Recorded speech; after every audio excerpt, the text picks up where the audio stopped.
नमस्कार, कंज्यूमर अड्डा में आपका स्वागत है। आपके साथ मैं हूं विपिन भट्ट और लेकर हाजिर है आज का ये शो, जहां पर एक बार बात करेंगे कोरोना की। शायद बहुत सारे लोगों को ये लगे कि अब कोरोना तो ऐसे ही रेगुलर एक सर्दी खांसी हो चला है, चौथी लहर की बात ज़रूर हो रही है, लेकिन क्या फ़र्क पड़ता है, अब तो कुछ खास हो नहीं रहा। लेकिन फिर भी स्टैटिस्टिक्स पर ध्यान देना ज़रूरी है, आंकड़ों पर ध्यान देना ज़रूरी है।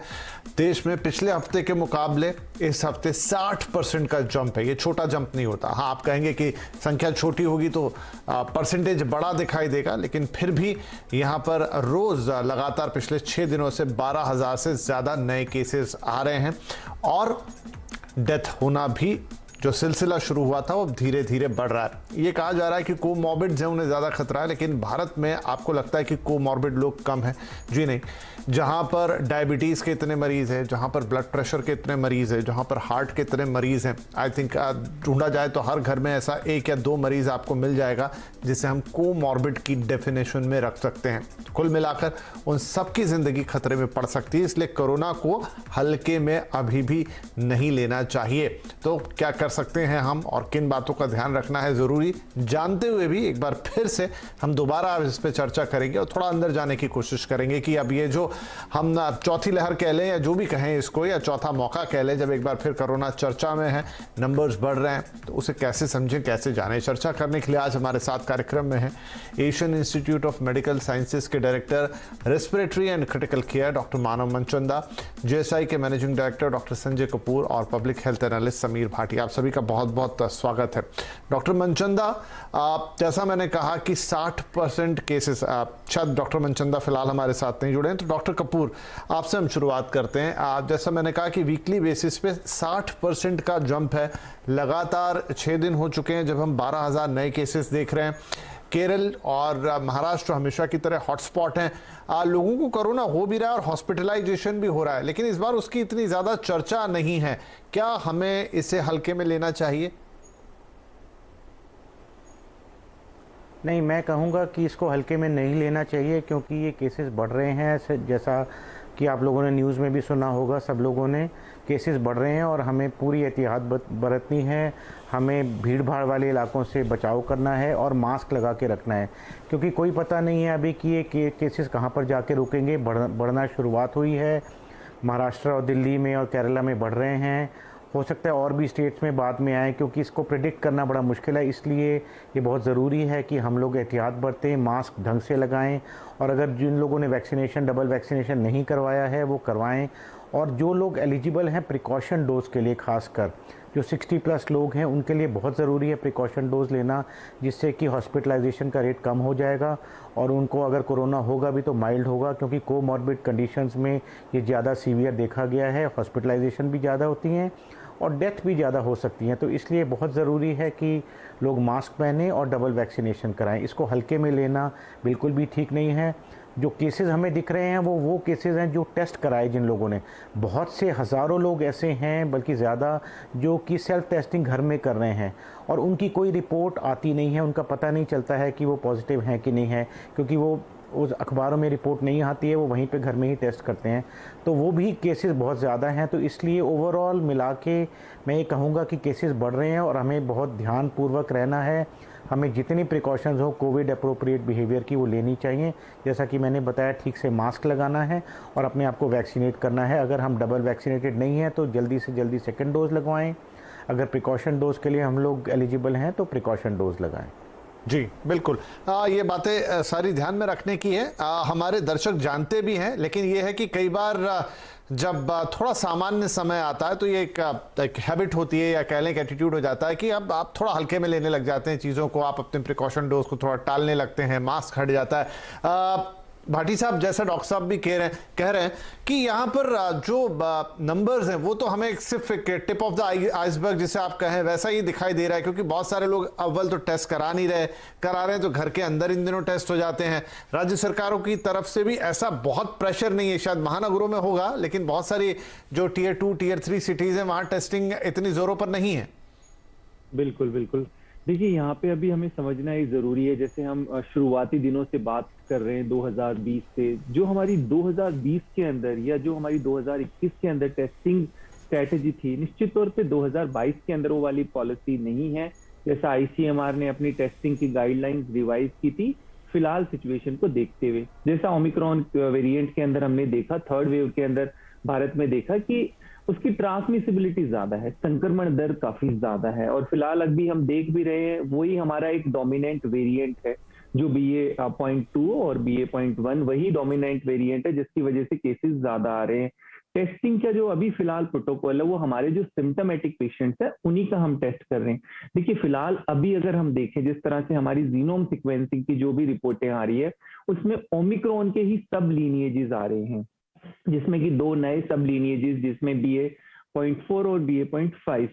तो हालांकि ये भी ज्यादा ट्रांसमिसिबल है, पर किसी भी तरह के सब लीनिएजेस में अभी तक फिलहाल ना थर्ड वेव में और अभी करंट जो केसेस सर्ज देखा गया है कोई गंभीरता नहीं देखी गई है।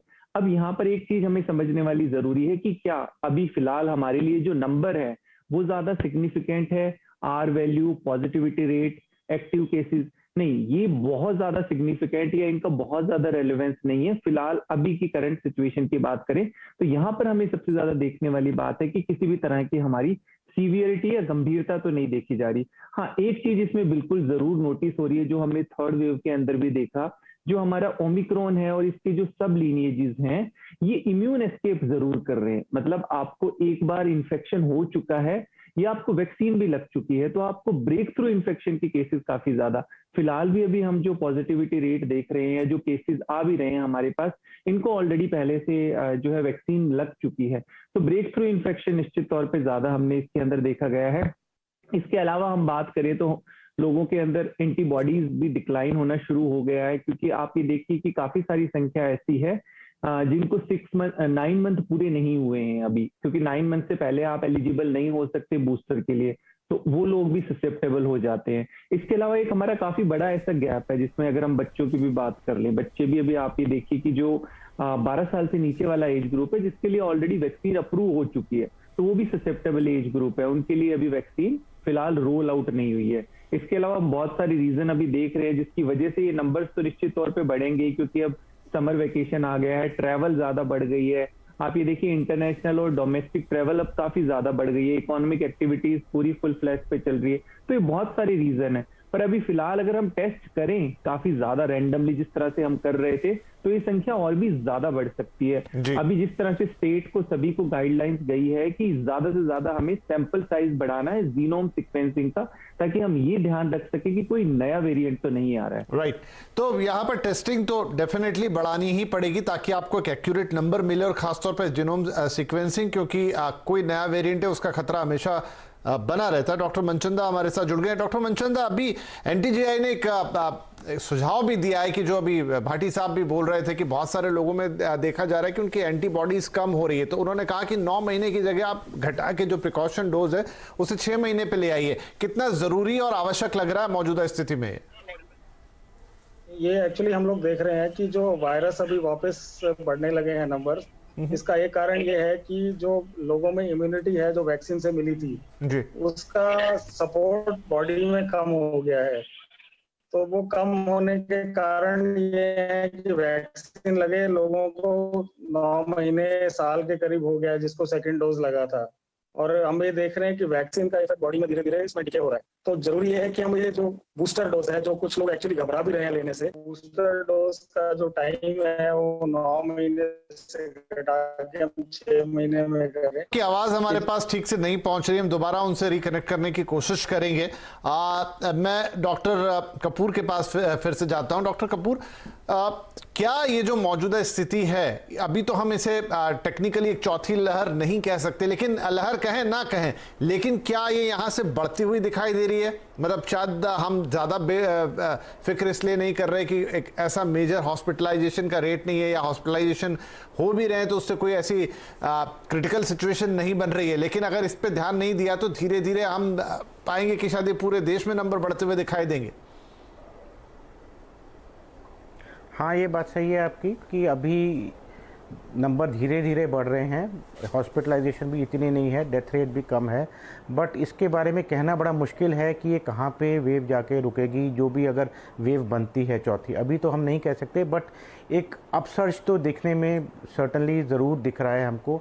इसके लिए हमें जो खासकर वल्नरेबल पॉपुलेशंस हैं, जो बिल्कुल दूर रहते हैं, जिनके पास हमारा हेल्थ सिस्टम नहीं पहुंचता है, ट्राइबल एरियाज़ हैं, ओल्ड पीपल हैं, डिसेबल्ड लोग हैं, ख़ास करके उन लोगों को हमें उनके पास पहुंचकर उनको ये बताना पड़ेगा और समझाना चाहिए कि वो वैक्सीनेशन करवाएं अपना और मास्क लगाएं, क्योंकि उन लोगों में जो ज़्यादा वल्नरेबल हैं उसमें इसकी ज़्यादा मात्रा पाई जाएगी, और अगर वो हेल्थ सिस्टम एक्सेस नहीं कर पाएंगे तो हॉस्पिटलाइजेशन में भी उनको ज़्यादा दिक्कत हो सकती है, टाइम ज़्यादा लग सकता है या और भी दिक्कत हो सकती है। तो ख़ास करके वल्नरेबल पॉपुलेशंस के लिए 12 साल से बड़े बच्चों के लिए गवर्नमेंट ऑफ इंडिया ने ऑथराइज़ कर दी है वैक्सीन, बट अगर आप उसके आंकड़े देखें तो बहुत कम है।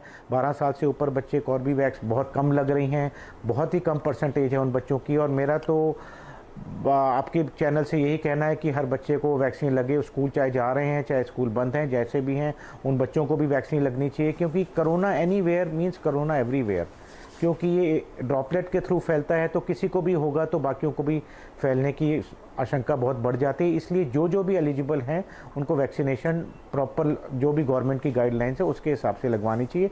नहीं तो हो सकता है कि और महीने बाद, 1.5 महीने बाद हम इसको काफ़ी बड़ा हुआ देखें, तो बेहतर यही है कि हम अभी से प्रिकॉशन लें इसके बाद। जी भाटी साहब के पास रहता है एक अपडेट वैक्सीनेशन का। भाटी साहब, जितना नंबर जो हम देख रहे हैं ऑलमोस्ट एट पार ही हैं, मतलब वैक्सीनेशन की रफ्तार देश में अच्छी है। हाँ, मैं बूस्टर डोज को लेकर जरूर वो नंबर उतना तेज नहीं है, लेकिन जो फुल्ली वैक्सीनेटेड जिसे हम डबल डोज कहें वहां तो एक अच्छा नंबर अचीव कर चुके हैं। जी बिल्कुल, देखिए डबल डोज से वैक्सीनेटेड वाले लोगों की संख्या बिल्कुल सेटिस्फाइड है, नंबर सेटिस्फैक्ट्री है। बट हम बच्चों की भी बात करें जो 15 से 17 साल का एज ग्रुप है, उनके अंदर भी काफी अच्छी स्पीड अप हुई है वैक्सीनेशन। निश्चित तौर पे 12 से 14 साल का, क्योंकि उनके लिए अभी सिंगल कॉर्बेवैक्स वैक्सीन उपलब्ध है, और तो उनकी संख्या कंपैरेटिवली अभी फिलहाल कम है। अभी उनके अंदर अभी काफी लोग बचते हैं जो नॉन वैक्सीनेटेड है। और इसके अलावा जो फिलहाल हम वैक्सीनेशन के अलावा एक चीज और भी जो देख रहे हैं, अभी हमारा जो करंट डेटा आया है जीनोम सीक्वेंसिंग का, उसके अंदर अभी फिलहाल देखा गया है कि जो डोमिनेंट वेरिएंट है वो BA.2 ही है, जिसका जो है थर्ड वेव का कारण बना था भारत के अंदर। बट इसके अलावा जो एक और डेटा आया है जिसके अंदर आपके ओमिक्रॉन के सब लीनिएजेस है, BA.4 और BA.5, ये ज्यादा ट्रांसमिसिबल है BA.2 से। तो अगर अब ये ज्यादा डोमिनेंट हो जाते हैं फिलहाल BA.4 और BA.5, तो जो सर्ज है वो ज्यादा हो सकती है, नंबर ज्यादा बढ़ने के चांसेस रह सकते हैं। तो ये हमें अभी थोड़ा ध्यान में रखने वाली बात है, क्योंकि जिस तरह से हमने देखा था फर्स्ट, सेकंड और थर्ड वेव में, जितना ज्यादा वायरस का रेप्लिकेशन होता है, मल्टीप्लिकेशन होता है, उतने नए वेरिएंट आने के चांसेस हमेशा बने रहते हैं। इसीलिए फिर ये जो गाइडलाइंस गई है स्टेट के पास कि जिस भी क्लस्टर के अंदर नंबर ज्यादा बढ़ रहे हैं वहां पे जीनोमिंग सीक्वेंस हमें ज्यादा बढ़ाने की जरूरत है। राइट तो डॉक्टर कपूर, अब क्या है, देखिए अलग अलग मौसम में हमने अलग अलग बिहेवियर देखा इस वायरस का। बारिश का मौसम शुरू हो चुका है, वैसे ही बारिश आती है तो और 5 तरह की अपने साथ इन्फेक्शंस और बीमारियां लेकर आती है। इस समय कोरोना का फैलना और बारिश का मौसम, क्या ये दोनों एक साथ मिलकर थोड़ी सी सिचुएशन को और टफ बना देते हैं? हाँ जी, बिल्कुल सही कह रहे हैं आप, क्योंकि ऐसे मौसम में और भी कई सारे रिलेटेड वायरसेस होते हैं जो एक्टिवेट हो सकते हैं। तो ये बात तो सही है कि क्योंकि बारिश का मौसम आ रहा है तो हमें और भी ज़्यादा ध्यान रखना चाहिए, और ये थोड़ी कॉम्प्लिकेशन हमारे लिए और पैदा कर सकती है। इसलिए और ज़रूरी है कि हम, जो भारत सरकार ने हर घर दस्तक कैंपेन चलाया है 2.0, जिसमें कि बहुत ज़्यादा वो कोशिश कर रहे हैं कि 12 साल से बड़े बच्चों को और जो 60 साल के ऊपर के लोग हैं उनको बूस्टर डोज लगाई जाए। तो ये बहुत ज़रूरी है कि हम जल्दी से जल्दी वैक्सीनेशन कराएँ और ज़्यादा से ज़्यादा टेस्टिंग कराएँ, क्योंकि मौसम भी हमारा साथ नहीं देगा। अभी बारिश आ रही है, शुरू होने वाली है, कई जगह में मानसून आना शुरू हो गया, तो ये और अधिक थोड़ी दिक्कत कर सकता है, क्योंकि बहुत सारे और भी रिलेटेड वायरसेस एक्टिवेट हो जाते हैं इसके साथ में। राइट तो यहाँ पर तकलीफें और भी बढ़ सकती हैं। डॉक्टर कपूर, किन लोगों को खास तौर पे, मतलब मैं अगर आपसे समझना चाहूँ कि कौन से वो लोग हो सकते हैं जिन्हें अभी खास ख्याल रखना है? ख्याल तो सभी को रखना है, लेकिन फिर भी कौन सी वो कैटेगरी होगी जहाँ लोगों को थोड़ा ज़्यादा ध्यान रखना होगा अपने लिए? जैसे कि 60 इयर्स प्लस लोग जो हैं जिनमें कोमॉर्बिडिटीज़ के ज़्यादा चांस होते हैं। जैसे आपको पता होगा कि diabetes, India is the diabetes capital of the world, और बहुत सारे लोग हैं जो 60 प्लस हैं जिनको डायबिटीज़ है, उनको खास ख्याल रखना होगा क्योंकि डायबिटीज़ के साथ में ये कॉम्बिनेशन अच्छा नहीं है। इसी प्रकार जिनको हार्ट डिजीज़ है, जिनको हाई ब्लड प्रेशर है 60 साल के ऊपर के लोगों को, जो कैंसर पेशेंट लोग हैं, जो कोई किसी भी प्रकार की इम्यूनो सप्रेसेंट थेरेपी ले रहे हैं, जिनको कोई इम्यूनो सप्रेसेंट बीमारी है, उन सब लोगों को खास करके इसके बारे में ज़्यादा ध्यान रखना होगा। जो बच्चे हैं जिनको ल्यूकीमिया है, किसी प्रकार का लिम्फोमा है और किसी प्रकार के कैंसर हैं, क्योंकि वो भी इम्यूनो कॉम्प्रोमाइज़ करते हैं, आपकी इम्यूनिटी घटाते हैं। तो किसी भी प्रकार की ऐसी बीमारी जिससे कि आपकी इम्यूनिटी कम होती है, जो लोग स्टेरॉइड्स ले रहे हैं, स्टेरॉइड से भी इम्यूनिटी आदमी की कम होती है, तो उन लोगों को भी खास ध्यान रखना है। खास करके वो लोग जो कि जैसे ट्राइबल लोग हैं या जो डिसेबल्ड लोग हैं, जो आम तौर पे हेल्थ सिस्टम के नज़दीक नहीं पहुंचते हैं या नहीं आ पाते हैं, उनको भी खास ख्याल रखना होगा क्योंकि उनमें भी हो सकता है किसी प्रकार की बीमारी हो जो कि इम्यूनो कॉम्प्रोमाइज़ कर सके। प्रेग्नेंट मदर्स हैं, लैक्टेटिंग मदर्स हैं, उनको खास ध्यान रखना है। जो गर्भवती महिलाएँ हैं, जो बच्चों को दूध पिला रही हैं, लैक्टेटिंग मदर्स हैं, उनको भी खास ख्याल रखना है क्योंकि अगर उनको कोविड होगा या तो ज़्यादा दिक्कत उनको हो सकती है। तो ये कुछ लोग हैं जिनको हमको खास ध्यान रखना है।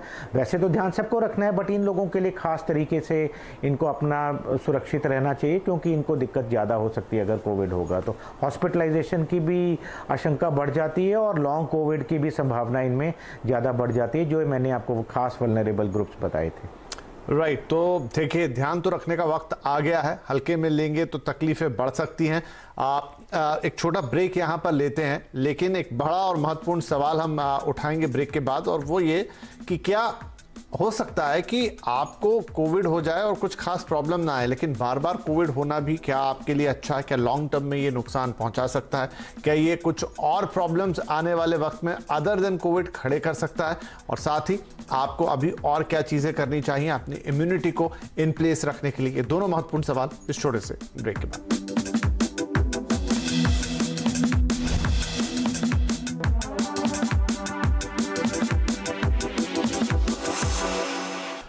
Welcome back. अब बात हो रही है कि कोरोना एक बार फिर से आ रहा है तो बेफिक्री हमें छोड़नी होगी। आप धीरे धीरे नंबर बढ़ रहे हैं, वीकली नंबर 60%, 50% ऐसा राइज हो रहा है। लगातार केसेस का जो संख्या है हर दिन आने वाली 12,000 के ऊपर, और ये तब है जब टेस्ट जो है वो बहुत मिनिमम लेवल पर हो रहे हैं, ज़्यादा टेस्ट नहीं हो रहे हैं। लेकिन अब लोगों को इन्फेक्शन हो रहा है, हॉस्पिटलाइजेशन हो रहा है, कुछ डेथ भी रिपोर्ट हो रही है।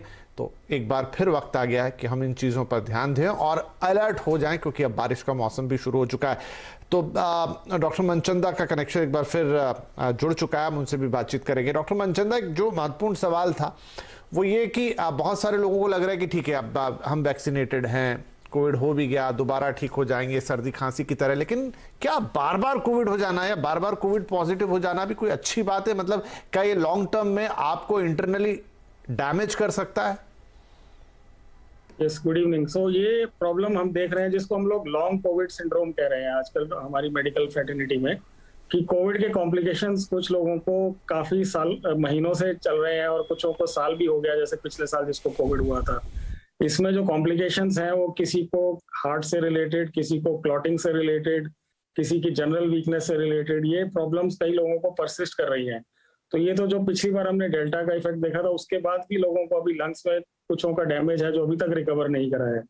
तो बार बार कोविड होने से हमें लग रहा है कि ये प्रॉब्लम्स जरूर बढ़ सकती हैं, क्योंकि कोविड का एक पार्ट रहता है जो एक्यूट फेज में रहता है और बॉडी पे जो इफेक्ट्स रहते हैं वो काफी महीनों तक रहते हैं, जिसको हम लोग लॉन्ग कोविड सिंड्रोम कह रहे हैं।